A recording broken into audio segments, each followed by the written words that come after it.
What not to get for your swimming pool, or if you're having a new swimming pool built or installed, what are some of the items that maybe you should avoid getting? And I'll give you the first example here right away. When it comes to the deck around the swimming pool, forget stamped concrete. People love stamped concrete. It's so visually impressive. It's also slippery as heck, and it's something that I strongly encourage you to avoid around a swimming pool. If you've ever stepped on wet stamped concrete, some are worse than others in terms of how slick they are. Some of them are just as slick as ice, and your swimming pool deck is going to be wet all the time. And despite what the rules say, people will end up running around it. And there couldn't be a worse environment for having like a treacherously slick surface. I highly recommend broomed concrete around swimming pool decks just for the safety of it. And an extra little bonus is, you know what? It's more affordable than stamped concrete. So that's something that you should avoid if you're going to be upgrading your swimming pool. Here's something else that you should avoid in terms of upgrades. You're spending a lot of money on a new swimming pool. Some would say you're hemorrhaging money when you're building a new swimming pool. I would almost tend to agree with that. Waterfalls and water features, forget about it. There's so much money being spent already, and this is a completely frivolous addition, which honestly is just not going to get the use. Like, I mean, some people, maybe you're the exception, but for most people, you'll get it. You'll hardly ever use the thing. And at that point, it's a detriment.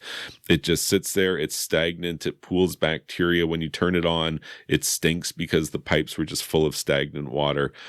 Even if you were to run it all the time, well, that's bad too, because it increases the pH of the water from the falling water into the pool. And so now you're constantly having to do pH corrections to the water and other corrections as a result of that. And usually there's mineral leaching and stuff like that. You're going to have staining and efflorescence. You're going to have a high likelihood of water escaping the system because of the way that water features are built adjacent to pools, usually poorly. I hope all these reasons convinced you. Don't go get a bird bath, install that in your garden. Forget about it. You don't need a waterfall attached to your swimming pool. Your swimming pool is pretty awesome enough.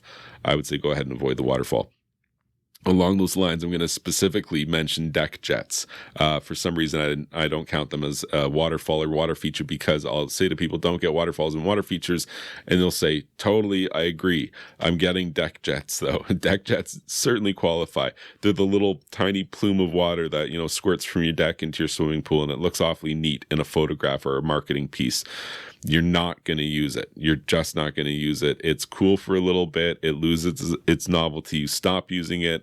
All of those little pipes fill with stagnant water.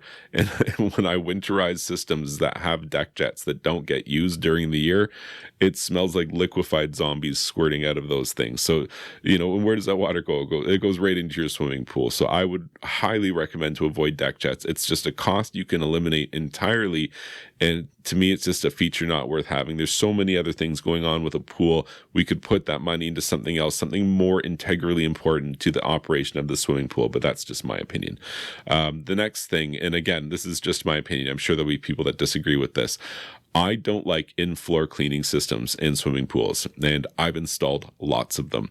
And not like subcontracting, like with my own hands. I've gone to the courses, I've learned how to install them, because you need to learn how to install them, and then I've installed them.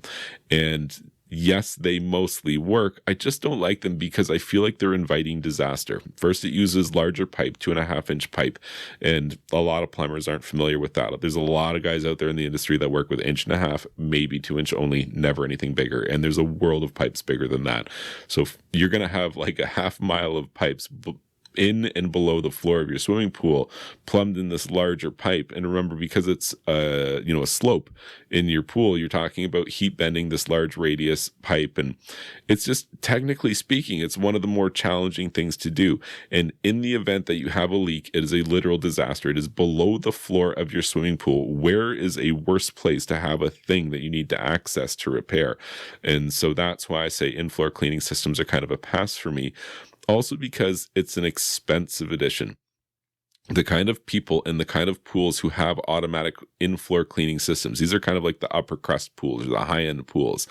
And if you're kind of that person, I usually say, do you maintain the pool yourself? And a lot of the times the answer is, well, no, I have we hire like a pool company and they come and clean it for us. And I say, then what are you buying an in-floor cleaning system for? You're not even cleaning the pool to begin with. You're just paying all this extra money to make the life of your maintenance person easier.